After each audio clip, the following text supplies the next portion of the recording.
anigu shakhsi ahaan fayslaan ahay 10 litro baasina dalka kama qaato iska daa mushaar dadka waxna moodiyo anaga iyo Muuse si baa noo wada shaqada madaxweynaha ayaanu wax ku tarna wali wala leeyahay ogyahay maanta waxa Maxamed Siyaad Barre ka xishooday ayaad ku kacdeen gudoomiyaha xisbiga mucaaradka ah ee u xidhiidh injineer Faysal Cali Waraabe oo halkan iyo xarunta uu xisbiga u cid ku leeyahay magaalada Hargeysa warbaahinta kula hadlay waxa uu ugu horeyn si weyn u soo dhaweeyay gudidii isxilqaantay ee ganacsatada ahayd ee dhawaan soo saartay go'aamada gudoomiyaha Faysal waxa uu sheegay in xisbigiisa u cid uu soo dhaweynayo go'aamada ay gudidaas soo saartay waxaana uu eedeemo u jeediyay madaxweynaha Soomaaliland Mudane Muuse Biixi Cabdi shirkaan isku nimi aan caadiga ahayn waxaanu ka tashanaynay wixii aanu ka yeelahayn tansoojintan ay soo jeediyeen saddexdan mudane ee bacmishtariga iyo saddexda kale ayaguna gacanta siiyey waxa weeye annaga haddaa ogtiin dee xusbiga u cid mar kastaba wixii xalay dalka u dana ayaanu taageernaa ra'yada badankooda amba annagaa keena amba hadduu cid kale keentuu yahay dal qaran waanu taageernaa anagoon eegin danteeda gaarka ah ta xusbiga iyo ta aniga shakhsiyan gudoomiyaha Faysal aan eegin oo waxaan ka horeysinaa wax kastaba danta ummadeena oo taas ah wixii aanu u samaysanay xusbiga ee aanu la baxnay cadaalad iyo daryeel magaca ka muuqata anigu shakhsi ahaan Fayslaan ahay 10 litro baasina dalka kama qaato iska daa mushaar kabka yarana siiyo barna waa ka shaqaaleynaa dadka barna xafiisaan ku bixinaa barna media ayaan ku bixinaa barna masaakiinta dadka waxna moodiyo anaga iyo Muuse si baa noo wada shaqada madaxweynaha ayaanu wax ku tarna wali wala leeyahay ogyahay waxa weeye dalkeenu maanta fidnimo aanan inagu gamcayna ku abuurnay oo balaayinkii laga sheegay madaxweynuhu gacantiisa ku abuuray ayaa 6 bilood oo adduunka uu ka jooga qalalaasa dhaqaale xumi nabadgelyo xuma ka jirto dagaalkii Ukraine ka socoto abaarina haystaan covidna haystaan suuqina gubtay oo ahayd inaynu xoogeena iyo caqligeena midayno si dadkeena aan u daryeelno oo adduunka wax u weydiino wax uma haynaa ayay madaxa isku kan xiray lix si booqa looga baxo dulqaad badan baanu keenay odayaal baan keenay taariikhda wala socota gudoomiyaashii baanu keenay guurtidii baanu keenay xal madaxweynaheena waxaan ahayn maya tayda sharci isagoo sharci duminayo sharci ku hadlaya ilaahay ma noo sheegay waxaad ku dhaco wax gamciina ku shaqaysateen Muuse waxa weeye waa dambigeeni igu soo baxay amalkeeni weey dad isxaasidiya isqabiyaaladeeniya waxba isku ogoleen kaas kale ilaahay ku salida waxaanu ka codsanaa horta marka hore Maxamed Siyaad Barre dagaalkii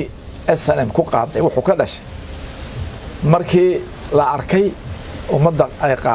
la fahanlay loo qaatay oo dhacday inuu Maxamed Siyaad Barre beelaha Soomaaliyeed uu soo beel gaar ah oo tacad ku wada beesha reer shakhsiyan halkaas SNM ka samaysatay maanta hadda Maxamed Muuse Biixi beelaha reer Soomaaliland loo arkay inaad beel gaar ah تعد قوتها سومالنا دسميسو تعب خساره أفرتكي سنة 10 سنة عند قال مني صد سنة عينه نبض كو حجنين إلهي رجع ابني وبابايس ما دعي كذا محمد سياد بري مود عينه حبلا يريرو وكان قالوا عند ريج ويسكول هايبه إن سوق الريح ما أنت أوفق لو مدهر دي محمد سياد حبدت كلام مودعين maanta waxa Maxamed Siyaad Barre ka xishooday ayaad ku kacdeen taasna ma hadan qaran tu adiga madaxnimada ku soo haynaysana ma ahe ومن سود الدجينيسة بربرك سومان لان يمجدي أدجنيس لقانا يلي ماي يعني يلي ماي إلى هنا ما كايلي أنا كايلي مينو بإذن الله الكريم أنا أقول مركز هذا حسب أعد وأنا أغني وحنا بارقنا لحدي قفي كسو شقي أرنتا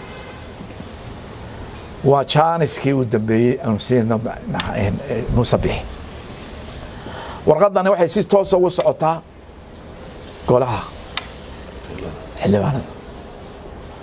golaha xildhibaanada waxaan ka xumahay oo ku soo baxay asxaab oon warqada ka saxeexnay anagoo tixraacina dastuurkeena oo qoriya xildhibaankii shuruudii lagu soo doortay mid wada jabiya inuu kursiga baahiyo inay maanta rag xildhibaanadii ay leeyihiin xusbiyada ka soo bixin la baabiyo urur hala sameeyo waxaan adduunkan ka dhacdayna maaha haddii dalkeenu maanta shaqaynayo oo institutionku inoo shaqaynayo oo maxkamadu inoo shaqaynaysan may dhacdeen taasay dhacdo waa habran lahaa sharcigu ilaalin lahaa waxaad maanta kubaddu saarantay golaha xildhibaanada weegala jooga hadda mudane axmed khaliif waxaan idinka codsanaynaa xeerkaa loo bedelayo adduunka ma dhicin doorasho toosa oo loo tartama wixii ka yimaada khasaare ururaha jilibka loo furanayo wixii ka yimaada hadhow marka la kala saarayo waxaa ka mas-uula aadan xaaji cali iyo madaxweynaha maxamed muuse biixi oo waxaan adduunka ka dhicin sharcigeedu aanu jirin jideeyey oo loo fasaxay baarlamaanka loogu qasbay inay ogolaadaan oo ay sameeyaan mid toosa lagu maslaxayo muuse biixi baarlamaankana marka waxaan ugu celinayaa hebel baanu taageerna urur furanaya ma soconaysee dalka haddaydu taa maanta inaga katibto dee xildhibaan ahaan maysaan mid kastaba tuuladiisu ku noqon doona dadka mushaharka masaakiinta aad qaadanaysaan cashuurtooda mushaar idinka iyuu gaajoonayo ma fadhiistaan golayaasha suuqa la kala geliya waxaan leenahay la sii daayo madaxweyne waxaan leeyahay guul taasaa kugu dambaysa halkaas jaaniska ka faa'iidayso gruubkaaga amar ku sii inay bahalka sii daayaan dhinaca kalena gudoomiyaha Faysal Cali Waraabe waxa uu ka hadlay hablo ku xidhan xabsiga Gabiley hablahaasi oo la xidhay maalintii mudaharaadku ka dhacay magaalada Hargeysa gudoomiyaha Faysal waxa uu ku baaqay in si degdeg ah hablahaasi loo sii daayo madaxweyne waxaan ku leeyahay waxaan dalka ka dhicin baad samaysay soo daad dhalinyarta haweenku ka mid yihiin hablaha yaryar kuwad baki geysay 20 jiro tahay kuwad geysay magaalada Saay Mandheera ee Hargeysa kala baxsatay soo daa go'aankana taageer xisbiga mucaaradka ah ee UCID ayaa waxa uu noqonayaa xisbigii ugu horeeyay ee cadeeya mowqifkiisa la xidhiidha go'aamadii ay gudida dhexdhexaadintu ka soo saareen muramadii soo jiitamay ee u dhaxeeya mucaaradka iyo muxaafidka ilaa hadda xukuumadda Soomaaliland iyo sidoo kale xisbiga mucaaradka ah ee wadani ayaan iyagu arintani ka hadal Cabdi Jabbaar Maxamed Xuseen